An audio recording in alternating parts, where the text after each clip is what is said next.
So how did you become a producer? When did that switch happen? Was it your dad that made you become a producer, or was it a song that triggered the whole thing?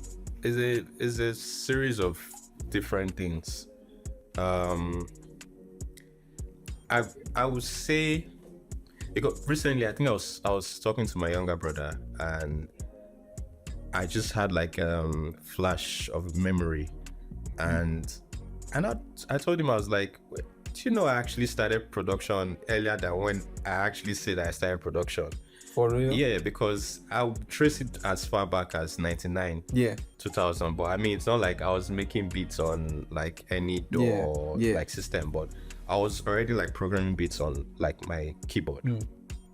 You know, like, you know, the sample drums in the piano. I don't know what you're talking about. I started an era after you guys. Like, nah. I mean, you see those keyboards like the Yamaha, Casio. Okay, yeah, of course. So, of course. like, you know, you have like all those the loops and everything. And definitely. the song, this thing, and then the drums. So I would, you know, select drums, and then I would sometimes can combine like two together, and then I'll play on it. So the options to like play, you could play like bass line. So you had like spaces where you could play up to like at least 5 instruments. So I'll put like the bass line, put like the chords or whatever, and you then can just get sequence something. them, like sequence it, and then I have it, and then, you know, those keyboards had like diskettes, floppy disk. That's so true. You save, you save all those things in there. Floppy disk. When last did I hear about floppy disk, bro? Bro, you save those things in there. So I know that even when I started making like music proper, making beats proper, there were still guys that used to make beats like that. And then when they make it, they would take the floppy disk and take it to a proper studio, and then they would offload all of that. So, but I didn't do that. But like, I used to make beats, and then I'll just play it for my own listening pleasure and enjoy it. I just knew that I like this thing. But production officially started for me. So I started producing 2005 October. Okay. Yeah. But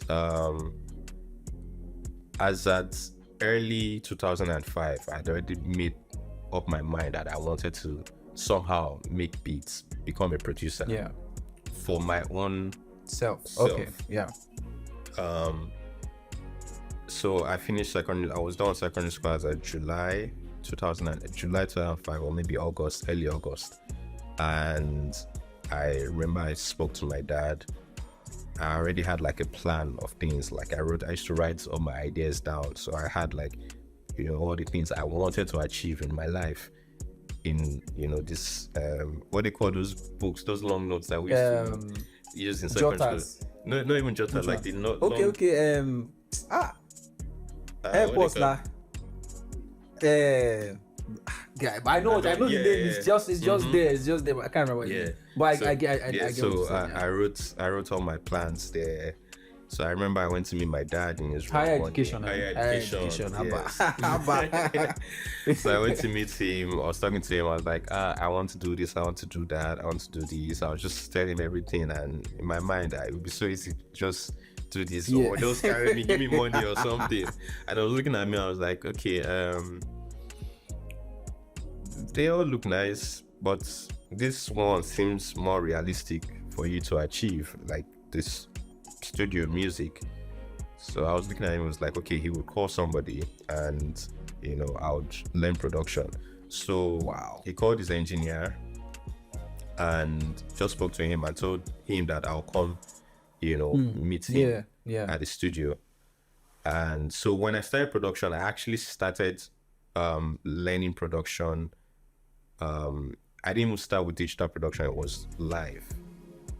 So it was like analog production. Yes. What? Yes. And because my dad was all about analog, or more, you must learn. Abba. See, if you want to do music, from you that must era, know. Yes now. So it was analog production.